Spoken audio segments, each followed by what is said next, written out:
The updated version of Webster's Ninth New Collegiate Dictionary has 40 new words.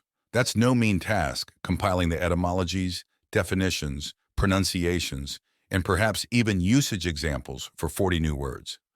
But the mind turns irresistibly to the 18th century and to lexicographer Samuel Johnson, who wrote definitions not for 40 words, but for 40,000. Johnson, you'll remember, was the author of what is considered the first comprehensive English dictionary.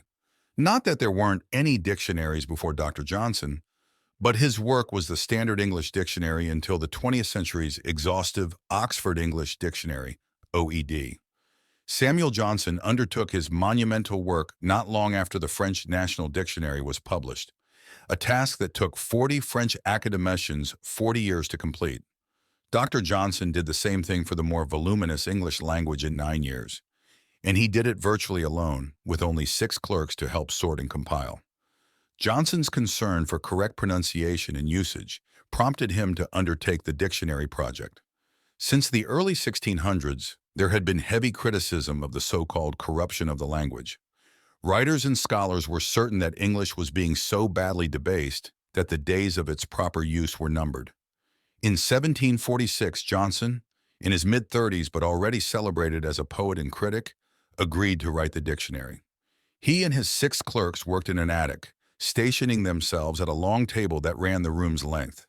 That setup allowed them to move about the table as they sorted and positioned their thousands of notes and lists. They worked that way for around 13 years. Johnson not only wrote the definitions, but also collected more than 100,000 quotations as illustrations for the words' meanings, a practice adopted by the OED. And remember, he had scant earlier work to build on. No research library, no shelves of reference works, no internet. Yet when he published his Dictionary of the English Language in 1755, he had a work unrivaled in size and purpose for more than 150 years. The Johnson Dictionary still doesn't have a rival in terms of originality and personality. We can't call all of Johnson's definitions completely unbiased. Some of them are famous, in fact, for both opinion and wit. For example, he defines lexicographer as a writer of dictionaries, a harmless drudge. And the eternal competition among Great Britain's various peoples can be seen in Johnson's definition of oats, a grain which in England is generally given to horses, but in Scotland supports the people. Most scholars consider the Johnson Dictionary a model of clarity, precision, and economy of phrasing.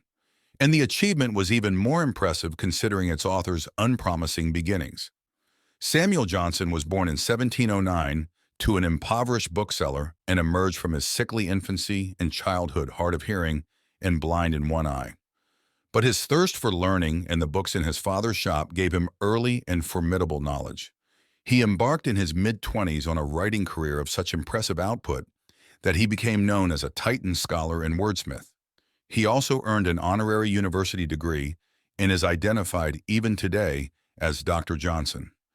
He's also recognized as the second most quoted person in the English language after Shakespeare.